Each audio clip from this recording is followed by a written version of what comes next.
আসসালামু আলাইকুম প্রিয় গ্রামবাসী, আপনারা দেখছেন কীভাবে পরিকল্পিতভাবে এই দোকানে আগুন লাগালো।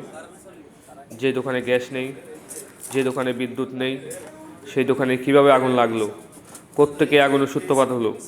একটি দোকান পুড়ে গেল। এই দোকান নয়, একটি পরিবারের স্বপ্ন, একটি পরিবারের আশা-আকাঙ্ক্ষা। এই দোকানের আগুন লাগা মানে আপনার ঘরে আগুন যাওয়া। এই দোকানে আগুন লাগা মানে আপনার গ্রাম পুড়ে ছাই হয়ে যাওয়া। এই আগুন নয়, এটা পরিকল্পিত একটা হত্যার চেষ্টা। আমি সাতক্ষীরা প্রশাসনের কাছে একটি দাবি চাই। আমার দাবি হচ্ছে, কিভাবে এই দোকানে আগুন লাগলো তার প্রশাসনের সুষ্ঠু তদন্ত বিচার চাই। কিভাবে এই দোকানে আগুন লাগলো তার ন্যায় বিচার চাই। প্রিয় গ্রামবাসী, আপনারা দেখেছেন কীভাবে এই এলাকায় এই দোকানে দীর্ঘদিন ধরে দোকানদারি করে আসতেছে, দীর্ঘদিন ধরে এই দোকান চলতেছে। কিভাবে এই দোকানে আগুন লাগলো তার জবাব আপনারা দিবেন। আজকে এই দোকানে আগুন লেগেছে, কালকে আপনার বাড়িতে আগুন যাবে না তার কোনো গ্যারান্টি আছে?